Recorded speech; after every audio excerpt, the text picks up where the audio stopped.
एक बार एक बौद्ध भिक्षु अपने अन्य भिक्षुओं के साथ एक नगर में भ्रमण पर गए हुए थे।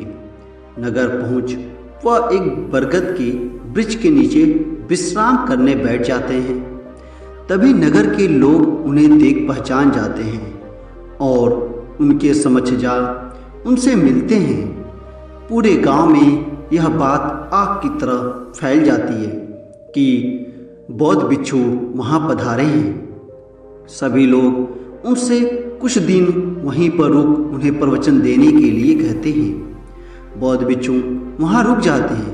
वह प्रतिदिन उस बरगद के वृक्ष के नीचे बैठ सभी को प्रवचन देते, उनकी समस्याओं को सुन सभी को उसका समाधान बता रहे थे। उसी गांव में एक धनी सेठ रहता था। उसके पास अपार धन संपत्ति थी। किसी चीज की कोई कमी नहीं थी, सब कुछ था। भरा पूरा परिवार था जो मस्त आनंद से रह रहा था।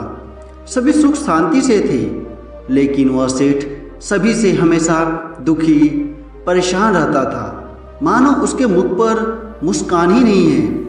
जब उसे यह पता चला कि उसके नगर में बौद्ध भिक्षु आए हैं और सभी लोग उनसे मिल अपनी समस्याओं का हल मांग रहे हैं, तो वह भी तुरंत उनसे मिलने पहुंच जाता है। वहां पहुंच बौद्ध भिक्षु की सभा में बैठ जाता है और उनके उपदेश को बड़े ही रुचि से सुनने लग जाता है। प्रवचन पूरा होने के बाद जब सभी एक एक करके चले जाते हैं, तब वह सेठ बौद्ध भिक्षु के पास आकर कहता है कि मैंने सुना है कि आप सभी को उसकी समस्याओं का हल बताते हैं। कृपया कर मेरी परेशानी को भी दूर करें। यह सुन बौद्ध भिक्षु कहते हैं कि क्या समस्या है तुम्हें? तब सेठ कहता है कि मेरे पास सब कुछ है, किसी चीज की कोई कमी नहीं है, लेकिन मेरा मन भीतर से बहुत ही अशांत और अस्थिर है। मैं समझ नहीं पा रहा कि उसे कैसे शांत करूं। जहां मेरे घर में सब सुखी से घूमते रहते हैं, वहां मैं बस दुखी अशांत रहता हूं। मेरे साथ ऐसा क्यों हो रहा है, यह मैं समझ नहीं पा रहा हूं।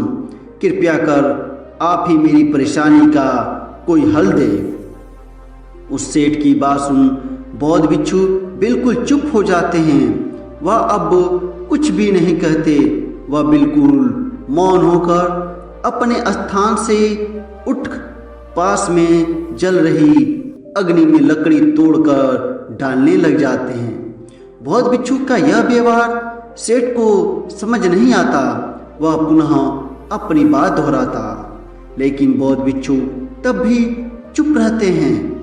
उसे कुछ समझ नहीं आ रहा था कि वह बिना कुछ कहे लौट जाता है। अगले दिन सुबह सुबह बौद्ध भिक्षु के समक्ष आता है। उस समय शीतल हवा चल रही थी। पूरे में ठंडी हवा थी।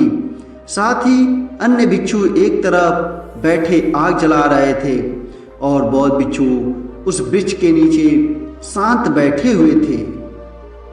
वह उन्हें देख उनके समक्ष जा प्रणाम कर कहता है कि पहचाना मुनिवर, कल मैं आपसे मिलने आया था। आपके समक्ष अपनी समस्या रखी, लेकिन आपने कोई उत्तर नहीं दिया। आज मैं उसी का हल लेने आया हूँ। यह सुन बौद्ध भिक्षु अब भी कुछ नहीं कहते और अपने स्थान से उठ उस जलती अग्नि के पास जा लकड़ी लेकर तोड़ने लग जाते हैं और एक एक करके उसमें डालते हैं। यह देख सेठ को समझ नहीं आता। वह तेज स्वर में कहता है कि मुनिवर, यदि आपको मेरी समस्या का कोई हल नहीं है, कोई हल नहीं सुनाना है, उसका समाधान नहीं देना है, तो कृपया कर मुझे बता दे, लेकिन इस तरह का विचित्र व्यवहार ना करें। मैं 2 दिन से आपके समक्ष बहुत उम्मीद लेकर आ रहा हूँ कि सभी की तरह आप मुझे भी मेरी परेशानी का समाधान बताएंगे, लेकिन आप तो मुझे छोड़ हर बार इस अग्नि के पास जा रहे हैं। आपके लिए यह आवश्यक है। आप मुझे बता भी सकते हैं क्यों बार बार इस तरह का व्यवहार करना। आप यदि मार्ग नहीं बताना चाहते तो कोई नहीं, मैं लौट जाता हूँ। इतना कहकर सेठ जाने लगता है। तभी उसे जोरों से हंसने की आवाज़ सुनाई देती है।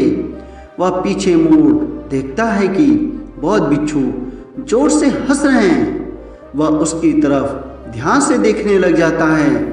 तब बौद्ध बिच्छू कहते हैं कि अरे पगले, मैं तो कल ही तुम्हें तुम्हारी समस्या का समाधान बता दिया था, किंतु तुमने उसे समझा ही नहीं और आज भी यही किया। यह सुन सेठ बहुत ही आश्चर्यचकित हो जाता है और कहता है कि यह आप क्या कह रहे हैं मुनिवर? भला आपने मुझे कब कहा कि कोई मार्ग दिखाया? तब बौद्ध बिच्छू कहते हैं कि इस जलती अग्नि को देखो, यह कितनी तेज जल रही है। यही आग हर मनुष्य के शरीर में भी होती है, जो उतनी ही तेजी और जोरों से जलता है। और हम उस आग में इस लकड़ी को डालकर उसमें आहुति दे उसे और बढ़ा देते हैं, जिससे वह तेजी से और जलता है। लेकिन यह हमारे ऊपर है कि हम इसमें प्रेम की आहुति देते हैं या चिंता की। यह सुन सेठ पूछता है कि मैं कुछ समझा नहीं, मेरी समस्याओं का इस अग्नि से क्या समानता? बौद्ध बिच्छू उसे समझाते हुए कहते हैं कि वत्स, प्रत्येक व्यक्ति के भीतर एक आग होती है। यदि व्यक्ति उसमें प्रेम की आहुति दे तो वह व्यक्ति अपना जीवन पूरे सुख सुविधा और आनंद से जीता है, चाहे उसके पास धन हो या ना हो, वह फकीर ही क्यों ना हो। व्यक्ति के जीवन में आनंद सुख धन से नहीं, भीतरी संतुष्टि से आती है। उसके भीतर की स्वीकार की गई जीवन की सत्यता से आती है। यही उसके प्रेम की आहुति उसके जीवन को खुशहाल बना देती है। लेकिन जब व्यक्ति उसे शरीर के भीतर जलती अग्नि में स्वयं के भीतर के सभी लोभ, लालच, क्रोध, मोह को डालता है तो वह आग आपके जीवन में दुख उत्पन्न करती है, क्योंकि यह ऐसी आहुति है जो यदि डाल दे तो कभी बुझती नहीं, बस दुख की बौछार करती है। क्योंकि जब व्यक्ति को यह सब नहीं मिलता, उसकी इच्छाएं पूरी नहीं होती, तो वह अंदर से दुखी परेशान रहता है। फिर वह कैसे अपने जीवन में शांत हो सकता है? यही अग्नि तुम्हारे भीतर भी जल रही है। तुम प्रतिदिन बस अपनी आग में प्रेम नहीं बल्कि काम, क्रोध, लोभ, मोह की लकड़ियां डाल रहे हो, और जब आहुति ही इसकी है तो जीवन में केवल शोर होगा, अशांति होगी।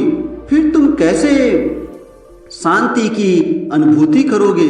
तुम्हें केवल इतना समझना है कि व्यक्ति के जीवन में सुख और दुख नहीं होते, सब उसके मन के भीतर होता है। अब वह उस पर निर्भर करता है कि उसे अपने जीवन में प्रेम की आहुति देनी है या दुख की। यह भी भूल जाओ कि यह सब धन संपत्ति तुम्हारी है, यह सब व्यर्थ है।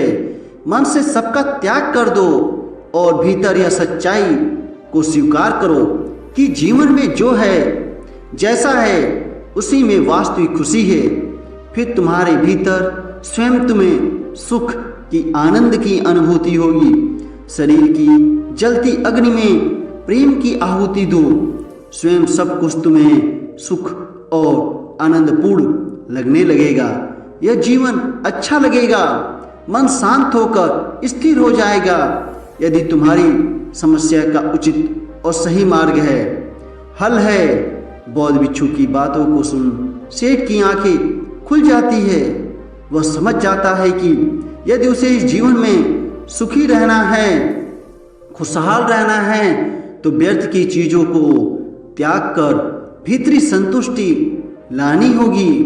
उसे जो सामने है उसमें ही खुश रहना सीखना होगा, तभी वह जीवन में सुख से रह पाएगा। और तब वह उसी क्षण बौद्ध भिक्षु को प्रणाम कर वापस लौट जाता है। सेठ की आंखें खुल गई थी।